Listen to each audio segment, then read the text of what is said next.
So hi, I'm Charlotte, this is Gin.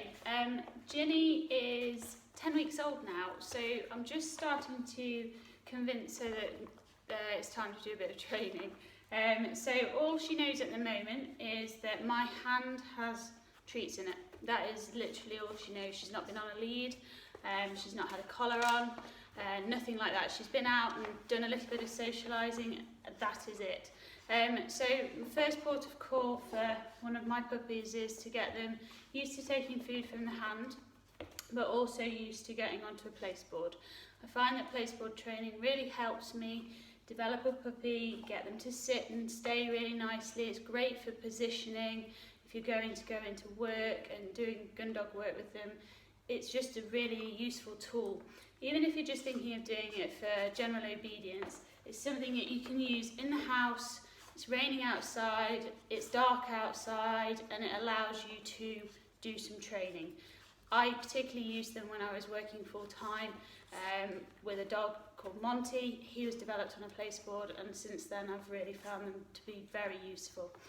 So all I'm going to do today is just get Ginny happy with going onto the board and coming off the board. Okay, so she doesn't really even know her name yet. Okay, so she's just going to come through the camera. Come on, good girl.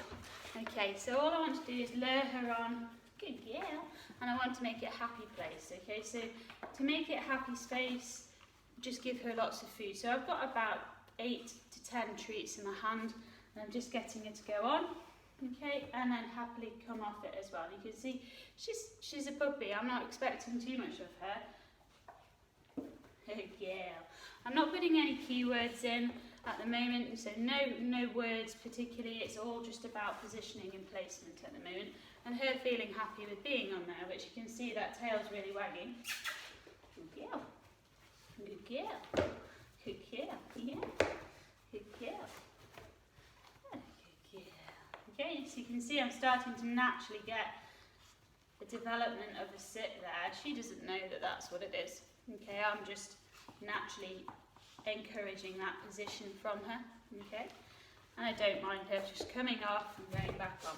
Okay, I'm really happy with all that she's doing at the moment. She's showing no signs of being frightened. Good girl. Some things and tips with the placeboard: make sure it's sturdy on the floor. So I've got it on a mat. On a hard surface, on a level surface, okay, so you don't want any movement on the board.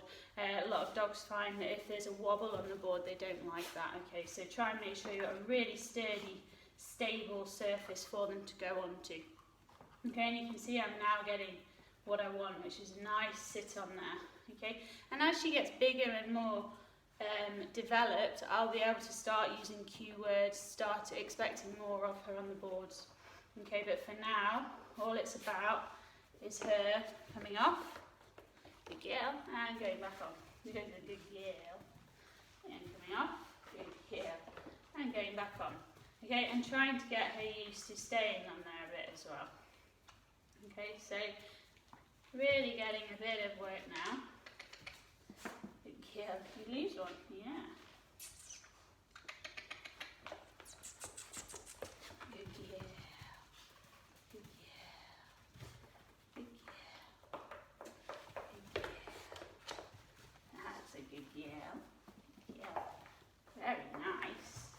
Okay, so you can see she's a keen puppy. The other thing is that I want to try and develop with her is some eye contact. Good girl. And that's the other real benefit of a placeboard, is it can really help you develop good eye contact with your dog. Good girl. So when you come to doing delivery work with them, maybe distraction work with them, you've got connection with them, and that's what I think is great about these. Good girl. So I'm getting her used to now, and I'm using no words whatsoever, just coming on and then putting her bottom down and sitting. Good girl. Good, and then holding it. You see how she held herself there and didn't chase my hand, and she started to give me eye contact. Good girl. Good girl. Good girl. Good girl. Good girl. and that'll do for today. Okay, so that's the beginnings of placeboard training. I'm Charlotte, this is Ginny, and we're from Derry to Gundogs.